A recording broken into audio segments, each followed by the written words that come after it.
Hello world, my name is Tony, and I welcome you to the special mini-series Let's Read the Longing. Welcome back to this cozy little cave and this adorable main character, Shade, which I named Neo. I've decided to read and record another episode, another chapter, and I'm sure it happened much sooner than any of you have been expecting, me included. So let's not hesitate, let's start our cozy fire, as usual. One day we will make a blue fire, or a smelly fire. But for today, it's a regular one.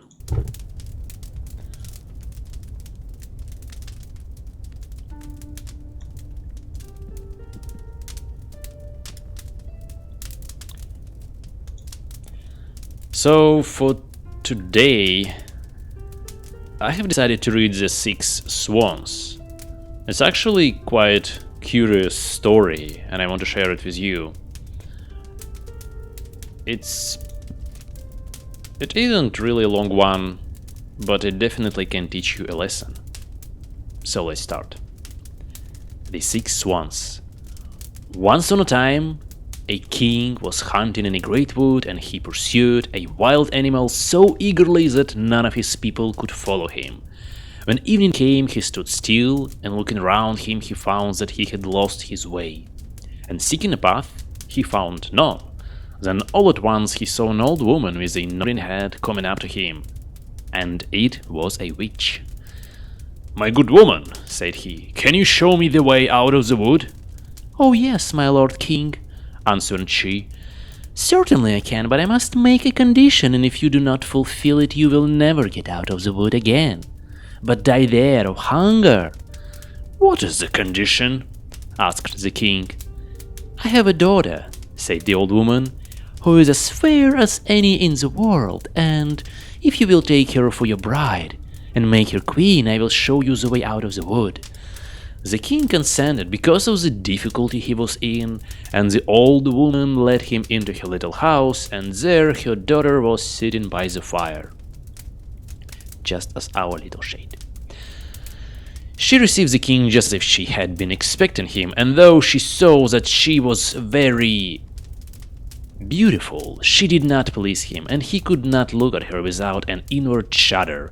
Nevertheless, he took the maiden before him on his horse, and the old woman showed him the way, and soon he was in his royal castle again, where the wedding was held. The king had been married before, and his first wife had left 7 children, 6 boys and 1 girl whom he loved better than all the world. And as he was afraid the stepmother might not behave well to them, and perhaps would do them some mischief, he took them to a lonely castle standing in the middle of a wood. There they remained hidden, for the road to it was so hard to find that the king himself could not have found it had it not been for a clue of yarn, possessing wonderful properties that a wise woman had given him. When he threw it down before him, it unrolled itself and showed him the way. And the king went so often to see his dear children that the queen was displeased at his absence, and she became curious and wanted to know what he went out into the wood for so often alone. She bribed his servants with much money, and they showed her the secret and told her of the clue of yarn which alone could point out the way. Then she gave herself no rest until she had found out where the king kept the clue, and then she made some little white silk shirts and sewed a charm in each as she had learned witchcraft of her mother. And once, when the king had ridden to the hunt, she took the little shirts and went into the wood, and the clue of yarn showed her the way. The children, seeing someone in the distance, thought it was their dear father coming to see them, and came jumping for joy to meet him.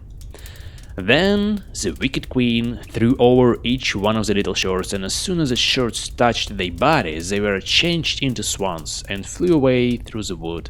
So the queen went home very pleased to think she had got rid of her stepchildren, but the maiden had not run out with her brothers and so the queen knew nothing about her. The next day the king went to see his children, but he found nobody but his daughter. "Where are thy brothers?" asked the king. "Ah, dear father," answered she, "they are gone away and have left me behind."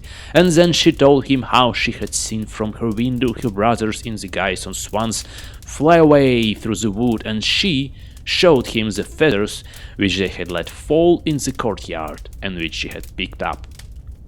The king was grieved, but he never dreamed that it was the queen who had done this wicked deed, and as he feared lest the maiden Elsa should be stolen away from him, he wished to take her away with him. But she was afraid of the stepmother and begged the king to let her remain one more night in the castle in the wood.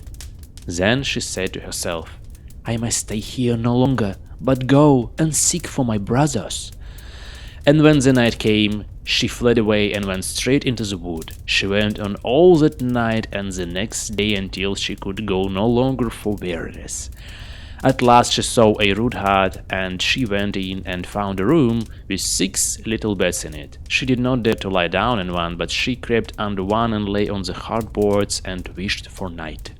When it was near the time of sun setting, she heard a rustling sound and saw 6 swans come flying in at the window. They alighted on the ground and blew at one another until they had blown all their feathers off, and then they stripped off the swan skin as if it had been a shirt. And the maiden looked at them and knew them for her brothers, and was very glad, and crept from under the bed. The brothers were not less glad when their sister appeared, but their joy did not last long. "You must not stay here," said they to her. "This is a robber's hunt, and if they were to come and find you here, they would kill you." "And cannot you defend me?" asked the little sister. "No," answered they, "for we can only get rid of our swanskins and keep our human shape every evening for a quarter of an hour, but after that we must be changed again into swans." Their sister wept at hearing this and said, "Can nothing be done to set you free?" "Oh no," answered they, "the work would be too hard for you. For 6 whole years you would be obliged never to speak or laugh, and make during that time 6 little shorts out of aster flowers. If you were to let fall a single word before the work was ended, all would be of no good." And just as the brothers had finished telling her this, the quarter of an hour came to an end, and they changed into swans and flew out of the window.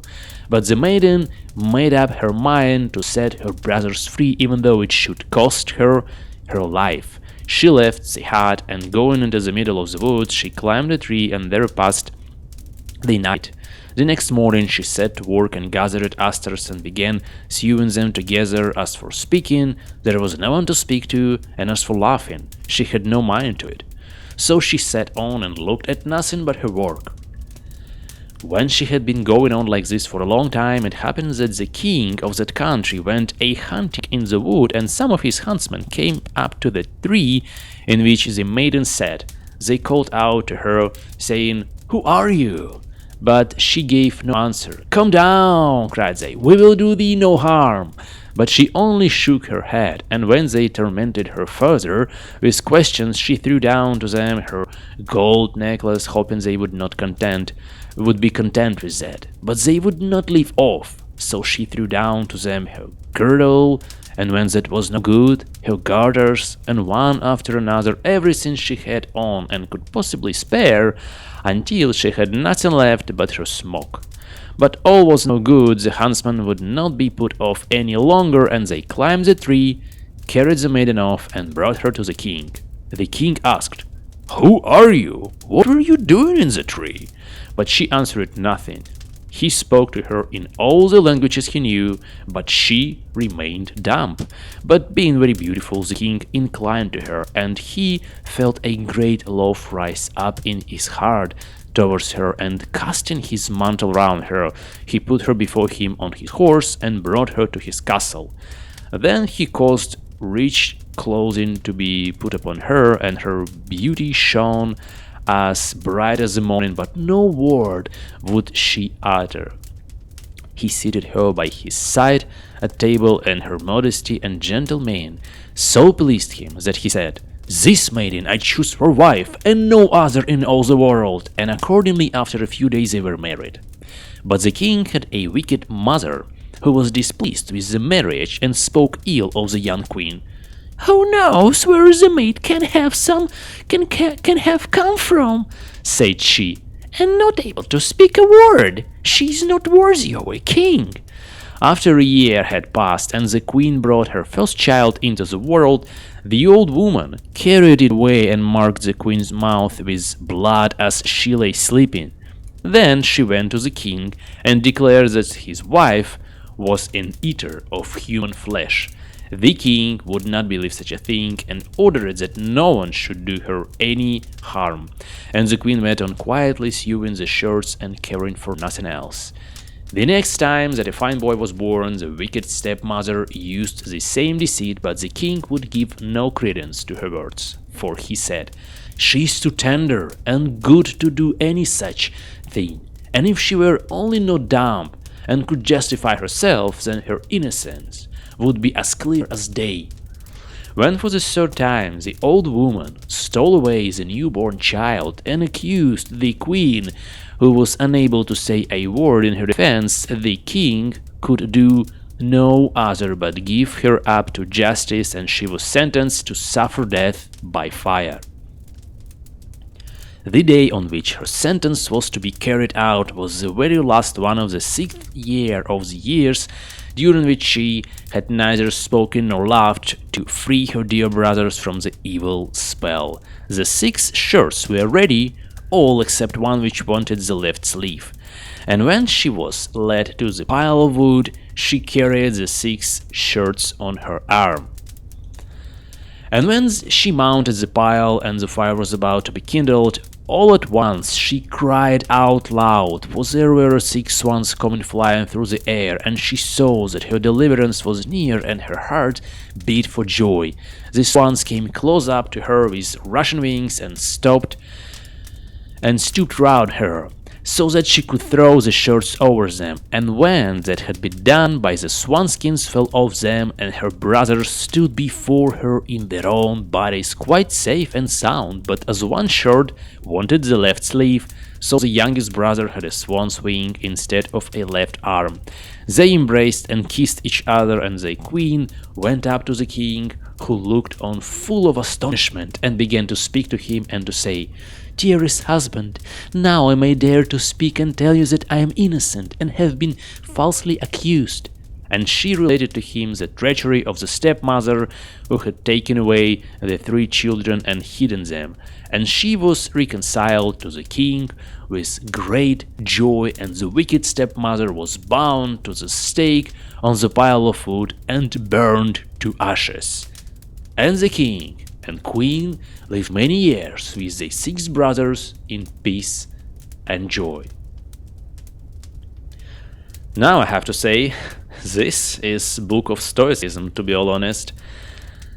This little girl dedicated 6 years of her life to save her brothers.